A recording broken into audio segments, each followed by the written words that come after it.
If I were to buy a motorcycle, hindi na ako bibili ng mga motor ni Rosie.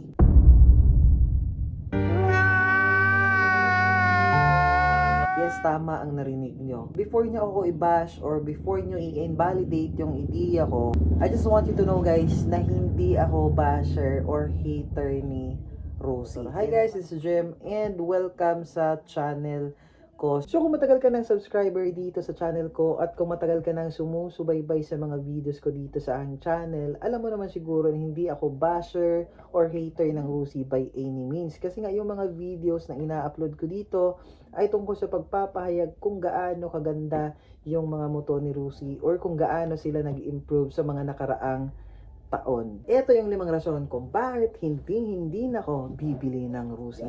Una is weak stock component. Yung mga piyesa kasi ni Rosie ay chini-chip out nila as much as they can kasi nga yung motor ay ibebenta nila ng mura. Halimbawa, yung mga switch ng ilaw, yung bearing, yung radiator, yung mga plastic and yung paint dyan. Halimbawa, ito yung mga nakikita ko online. Radiator ng Flash X ngayon. Yan yung madalas kong nakikita online na kahit bagong labas pa yung unit nila sa kasa, ay butas na kaagad, naglilik na kaagad yung mga coolant. So, nagpapalit kaagad sila ng radiator.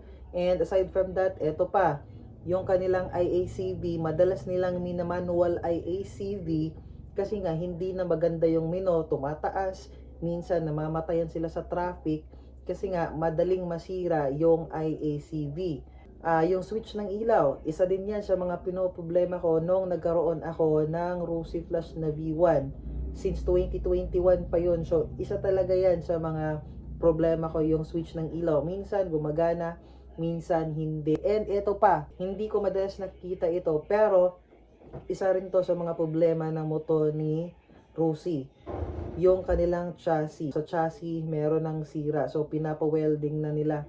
So, I know nakikita nyo yan online. Pangalawang rason, hindi siya owner friendly. What do I mean by that? Na pagkabili mo ng motor, pagkalabas mo ng kasa, parang bahala ka na dyan. Lalo na kung ikaw yung owner na hindi naman magaling pagdating sa motor, wala kang alam, gusto mo lang bumili ng motor kasi may pang service ka. So sasakit talaga yung ulo mo kakahanap ng piyesa. And kung dadalhin mo naman sa mga shop ng motor, mayroon ding ibang shop na hindi sila pamilyar sa motor. So ang gagawin nila, magda-diagnose and magta-try out ng piyesa kung alin yung susukat dyan. So, yun nga, hindi siya owner-friendly.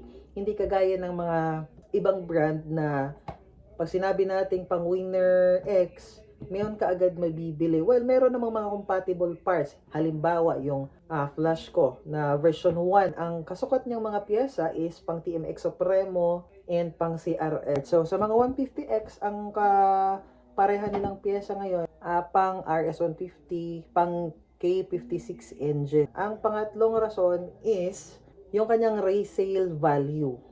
So, alam naman natin na kapag bibili tayo ng isang bagay, pagkabili natin yan, nagde-depreciate talaga yung value. But the thing is, pagdating sa mga Chinese bikes kagaya ni Rosie, kahit bago pa, masyadong mababa yung kanilang resale value.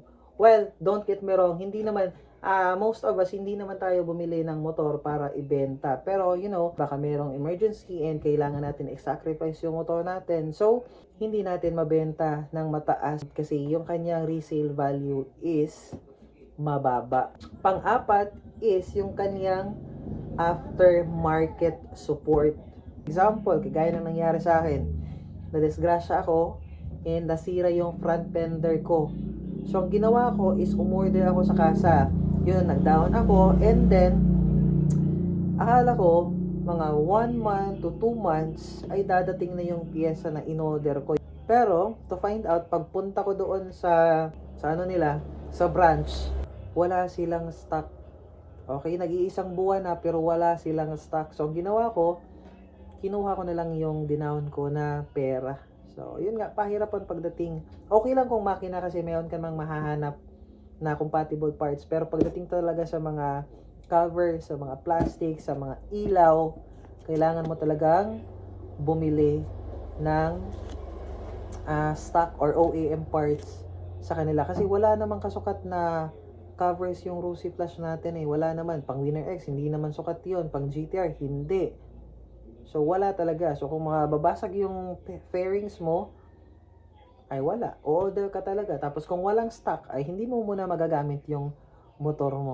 And lastly, number 5, hit or miss unit. So, paswertehan na lang. Kung malas ka, ang makuha mong unit, yung may mga factory defect, kagaya ng sa kaibigan ko, na yung kanyang tangke kahit full, yung kanyang fuel gauge ay nagbi-blink ng empty. And kahit ginawa namin yung fuel pump, tinanggal namin, and ginalaw namin yung float, is ayaw pa rin hanggang ngayon. So, isa lang yan. Yung iba, yung ICV, sira kaagad.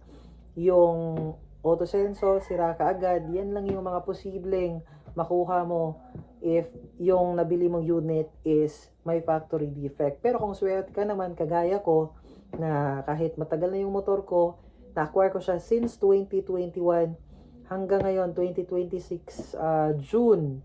As of now, filming this video, wala pa ako napalitang ni isang senso sa motor. But despite sa mga disadvantages na minention ko sa video na ito, yung 5 rason, marami yun namang advantages ang motor ni Rusi. Na siya ang pag-uusapan natin sa susunod na video. So at the end of the day, kayo pa rin yung magde-decide kung kukuha kayo ng motor ni Rusi o hindi. So nasa sa inyo na kung worth it bang bumili ng mga motor ni Rusi or kung hindi. Kasi kahit branded pa or mapa-China bike yung motor natin, kapag tayo yung owner na hindi tayo marunong mag-maintenance, kapag hindi natin inaalagaan yung motor natin, masisira at masisira din yan. So, kahit yung mga motor natin is mumurahin lang, kahit hindi naman siya gaanong kamahalan, kapag inaalagaan natin, siguradong tatagal yan. So, yun lang guys. I hope nakatulong tong video to sa inyo. And if it did, please do subscribe to my channel. And with that being said, see you sa susunod kong video.